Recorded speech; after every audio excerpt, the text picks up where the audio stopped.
imagine spending hundreds of thousands of dollars, possibly over $1 million, to have Geoff Keighley himself introduce your game at the Game Awards? You've got former Apex Legends and Titanfall developers on your team.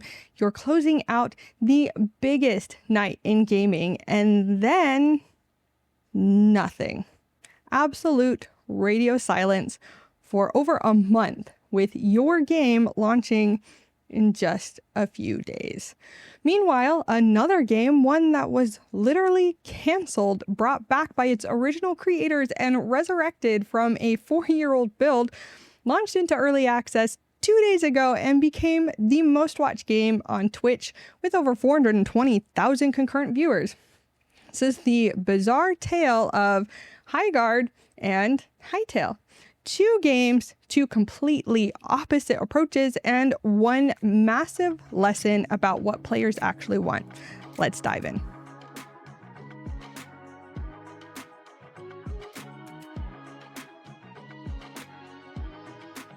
So on December 12th, 2024, at the Game Awards, something unusual happened. Geoff Keighley saved the final world premiere, the most coveted spot of the entire show, for a game no one had heard of: Highguard.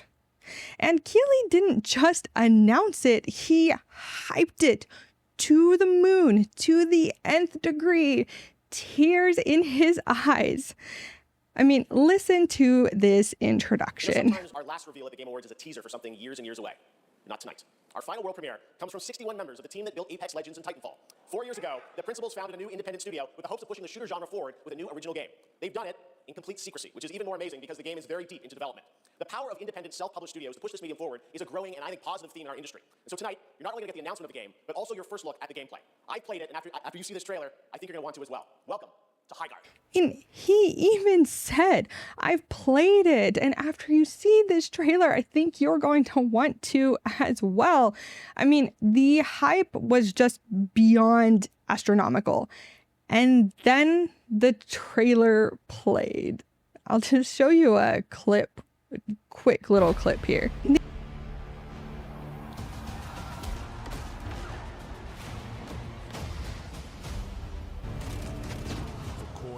The reaction was not what anyone expected, or maybe it was.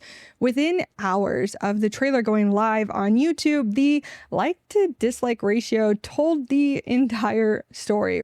Roughly 10,000 dislikes versus fewer than 1,000 likes. Some sources reported it closer to 429 likes to 3,500 dislikes within just minutes. So, what went wrong? First, let's talk about what Highguard actually is, or what it's trying to be. According to the Steam page, from the creators of Apex Legends and Titanfall comes Highguard, a PvP raid shooter where players will ride, fight, and raid as wardens, arcane gunslingers sent to fight for control of a mythical content. Battle rival warden crews for possession of the Shieldbreaker, then break into and destroy the enemy base to secure territory in this all-new breed of shooter. Whenever people say, all-new breed of shooter, or make FPS great again, we know there's going to be problems. There's going to be checks they're not going to be able to cache. But we have another problem here. Can you tell me what, based on this, like what made this any different from any other hero shooter? I mean, the trailer showed characters with zero personality, just generic fantasy aesthetics, and the gameplay looked fine, but just fine. Not innovative, not exciting, just another hero shooter in a market that's kind of drowning in them. Now, that doesn't mean you can't make a hero shooter, but you gotta be very intentional with what you're doing. One PC Gamer writer actually put it perfectly. It's not that Highguard looks bad, really, it just looks extremely so what, which is the problem. And it gets worse for them, unfortunately, because almost immediately people started comparing Highguard to Concord. And that's probably the worst comparison a new multiplayer game can get. And it's not even because it looked like Concord or played like Concord necessarily. It's because of what Concord represented. Concord represented boring. It was derivative. It was generic. There was nothing special about it that grabbed you. And for the people that watched the Highguard trailer, it felt the same. It was generic. It was boring. There was nothing special, nothing unique or revolutionary, nothing about it telling me to drop the games that I have invested a lot of time and money into over the years to come and invest all that time, effort, and money into yours. Now, for those of you who don't remember, Concord was Sony's big hero shooter that launched on August 23rd, 2024. It failed to crack 1,000 players on Steam, topping out at around 600 concurrent players, and by August 29th, the player count was in the double digits. Finally, on September 6th, just 14 days after launch, Sony shut the game down entirely, offered full refunds, and eventually closed the entire studio, Firewalk Studios. Concord was estimated to have cost between $200 and $400 million to develop, and it sold just around 25,000 total copies before being pulled, and is now cited by The Guardian, PC Gamer, and many others as one of the biggest failures in video game history. And now, Highguard was being called Concord 2. And here's where the story kind of takes a bizarre turn. After that disastrous reveal on December 12th, Wildlight Entertainment, the studio behind Highguard, went completely silent. And I mean completely. Outside of a couple meltdowns on social media that only lasted a couple of days, we've heard nothing official from the game since. The game's official Twitter account hasn't posted anything substantial since the reveal. The YouTube channel is silent. The Instagram, nothing. No character reveals, no gameplay deep dives, no developer diaries, no community updates, just absolute radio silence. And remember, guys, Highguard is supposed to launch on January 26th, 2026. That's in less than 2 weeks from today. For a game that positioned itself as the most important game Geoff Keighley has ever announced on stage, the silence is absolutely baffling. So let's put this in perspective. According to two sources familiar with the Game Awards, a 60-second trailer during the 2025 ceremony could cost up to $450,000. A 3-minute trailer over $1 million, and Highguard got the closing spot, the most prestigious position of the entire show. You could potentially spend over $1 million for that spot to get absolutely roasted by the community, and then what? Nothing? No damage control, no pivots, no communication whatsoever. The community is now openly speculating that the game has been canceled or will at least be delayed at the last minute. One user on Twitter perfectly captured the sentiment: complete silence from the devs after just one trailer, and 15 days before game release could mean that it's at least delayed or just canceled. I have no other reasonable reason to treat potential players as idiots. So what actually went wrong with Highguard? Well, as far as I can tell, we have a couple of different things that went wrong. First off, hero shooter fatigue is real-ish. Okay, so in 2024, heading into 2025, the hero shooter market was just absolutely saturated.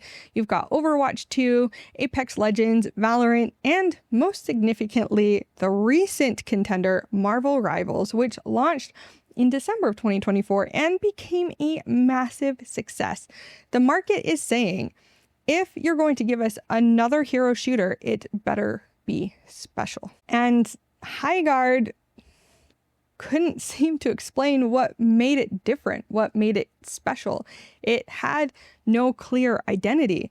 Horses? Well, that's basically just a destiny sparrow with legs, as one reviewer noted. The fantasy setting? Well, Overwatch has fantasy elements.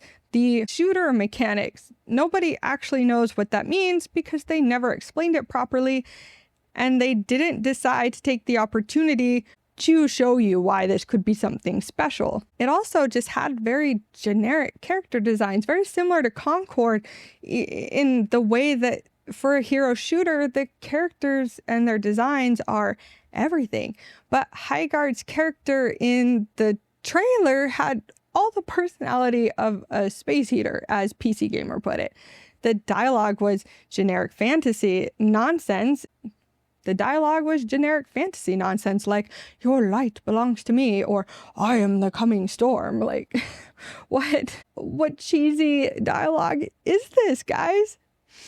And I think the biggest thing for them was timing. I mean, positioning themselves as the final reveal at the Game Awards with Geoff Keighley overhyping this up, it needed to be extraordinary to justify that spot.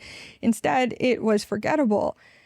It could be argued that if their trailer dropped at any other point during that Game Awards show, it wouldn't have gotten the backlash that it did. It just couldn't live up to that hype. And honestly, it feels like they decided to go with a silence strategy, which is backfiring. Some industry observers think the silence might be intentional and that strategy used to let the hate die down before the launch. But for a hero shooter that relies on community hype and character attachment, going silent is basically gaming suicide.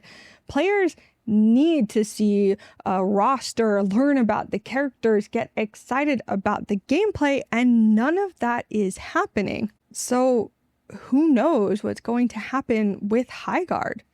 Now let's just switch gears for a little bit and talk about a game that did basically everything right, or at least did everything authentic. Hytale's story starts in 2015 when the developers from the Minecraft Hypixel server, one of the most popular Microsoft servers in the world, decided to make their own game. In 2018, they released an announcement trailer that absolutely exploded, garnering tens of millions of views, and the hype was just beyond unreal. Riot Games even saw the potential and not only funded the project, but eventually bought Hypixel Studios just outright in 2020. For years, development continued under Riot's umbrella, with the team working on a complete engine rewrite to support cross-platform play. But then, in June 2025, Riot canceled the project. After nearly a decade of development, Hytale was dead. But this is where it gets incredible. On November 17th, 2025, Simon Hypixel Collins LaFlame, I'm probably saying his name wrong, but we're going to go with it, one of Hytale's original founders, announced that he had reacquired the intellectual property rights from Riot Games, and he had the original team taking their game back. But here's the thing. The new engine that Riot had been building was barely playable, according to Collins LaFlame. So they made the bold decision to abandon the new engine entirely and return to the legacy build, a 4-year-old version of the game that had been shelved. So they had to merge over 300 GitHub branches, fix thousands of bugs, and basically rebuild a playable game from scratch. They rehired over 40 former and new team members, bringing the total to 50 developers, and they set a launch date, January 13th, 2026, less than 2 months away. Collins LaFlame was incredibly honest with the community from the get-go, saying this is true early access, meaning it's still very much unfinished and will be buggy for a while. The first impression will be rough, but the path ahead matters more. Then launch day, January 13th, 2026. Just 2 days ago, as I'm filming this, Hytale launched into early access, and it was massive. The game became the most watched game on Twitch with over 420,000 concurrent viewers. Pre-orders alone secured funding for the next 2 years of development, with Columns of Flame personally committing to fund the game for up to 10 years. Over 1 million players were expected on day one, and from all indications, the launch was successful despite the usual early access bugs and server issues. So why did Hytale succeed when Highguard seems to be failing? I have a couple of ideas and I'll break those down for you. First off, brutal honesty. The Hytale team didn't pretend their game was perfect. They didn't set it up with all this hype, with like Game Award release and Geoff Keighley and all that. They told people straight up, this is rough. This is unfinished. If you're not comfortable with that, don't pre-order. And that transparency that we're not getting from Highguard built massive trust with the community. Next up is clear identity. I mean, you'd think Hytale would face the same accusations as Highguard, being derivative, generic, just another Minecraft clone. And some people did say that, but Hytale differentiated itself clearly. They had an emphasis on RPG elements with deeper progression systems. They created more structured adventure content alongside the sandbox freedom. They enhanced combat systems that were inspired by Terraria, and they included robust modding tools that were accessible from day one. They came out with a clear vision. They weren't trying to replace Minecraft. They were just offering something new and a fresh alternative. They also led with a community-first approach. Hytale didn't go silent after its announcement. The team released multiple developer blogs, gameplay videos, modding guides, and technical breakdowns. They showed off unfinished features with work in progress signs in the game itself, and they made it clear this was a collaborative development process. Involving your community in this way builds loyalty and creates excitement for your game. Hytale also seems to be built with authentic passion. This wasn't some corporate committee trying to capture market trends. This was the original Hypixel server team making the game they always wanted to make because it was something they loved. When Collins LaFlame bought the IP back from Riot, it wasn't a business calculation. It was, to him, a rescue mission for their passion project. They also have done a really good job setting realistic expectations. Hytale launched for $19.99 for the standard edition, with the developers explicitly saying, don't buy this if you want a finished game. They positioned it as a true early access, a chance for the development team to help shape the game's development. And the reception, well, how are players actually responding? Overall, the reception has been overwhelmingly positive with appropriate caveats. Players are praising the art direction, the depth of the creative tools, and the combat systems.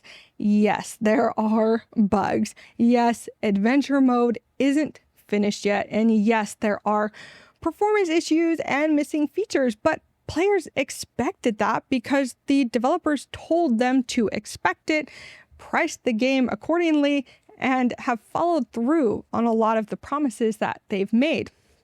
One PC Gamer writer actually summarized it fairly perfectly, saying, Hytale's developers warned us the adventure sandbox isn't good yet, but it already feels pretty good to me.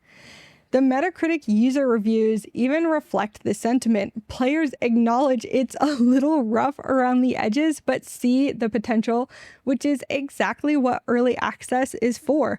One reviewer even wrote saying, if it's just Minecraft again, it's an enjoyable rendition with some thoughtful tweaks and additions.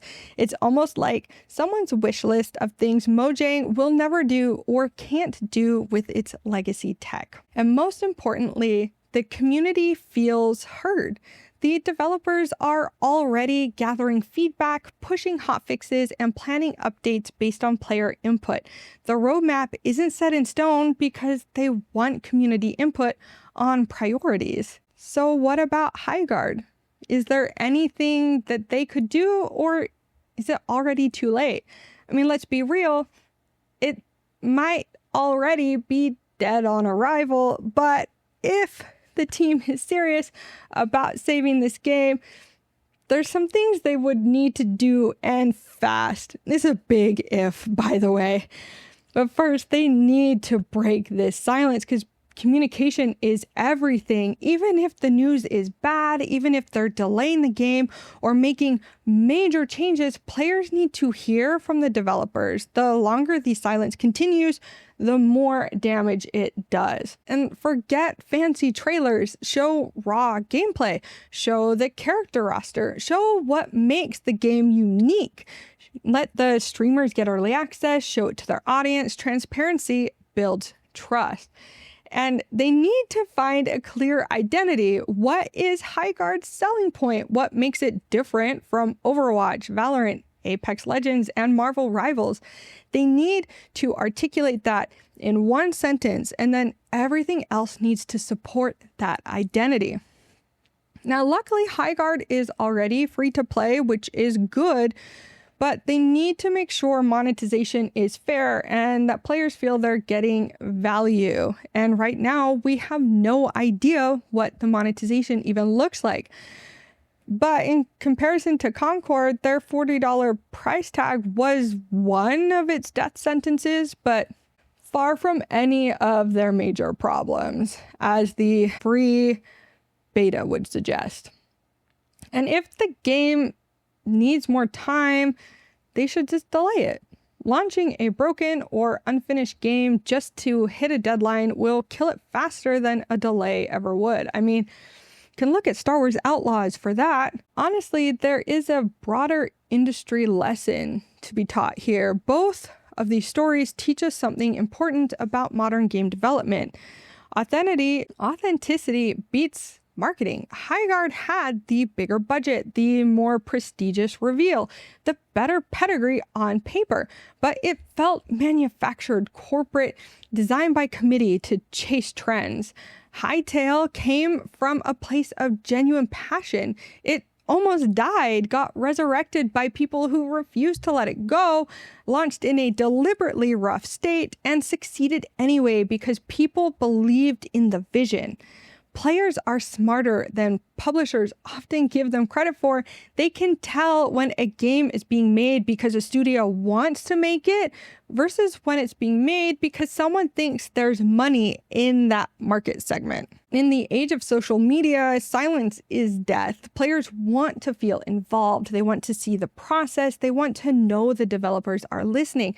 Hytale's constant communication built a loyal community. Highguard's silence has built nothing but speculation and doubts. In genres, people said hero shooter fatigue was real until Marvel Rivals launched and became massive. People said nobody wanted Minecraft clones. Then Hytale launched to 420,000 Twitch viewers. The lesson here is that people aren't tired of genres. They're tired of uninspired, derivative games that bring nothing new to the table. So Highguard launches, or is supposed to launch, on January 26th, 2026. That's less than 2 weeks away. And as I'm recording this, there's still no communication from the team. Will it actually launch? Will it be delayed? Will it be canceled entirely? Nobody knows. And honestly, I think the reason they're not communicating is because they have nothing to communicate. They have nothing special. They have nothing unique. They have no cool character rosters. They have nothing to excite players. But we don't actually know, because what we do know is that the silence speaks volumes. And right now, the silence is saying something Wildlight Entertainment probably doesn't want players to hear. Meanwhile, Hytale, a game that was literally dead 4 months ago, is thriving. It's buggy, unfinished, and running on a 4-year-old engine, but it's got something Highguard doesn't. A community that believes in it, developers who are honest about it, and a clear vision for what it wants to be. In gaming, that matters so much more than pedigree, budget, or even that coveted closing spot at the Game Awards. Sometimes silence says everything, and sometimes being loud about your problems is exactly what players want to hear. Anyway, what do you guys think? Is Highguard doomed, or can it pull off a comeback? And is Hytale's success sustainable, or do you think this is just launch day hype? Have you played Hytale? Do you enjoy it? Are you excited or not for Highguard? Let me know in the comments below. And if you enjoyed this deep dive into 2 wildly different game launches, go ahead and hit that like button and subscribe for more, as I've got more industry analyses coming your way. Anyway, that's all I've got for you today. Thank you so much for watching this video. I hope you have a fantastic rest of your day, and peace out. Bye.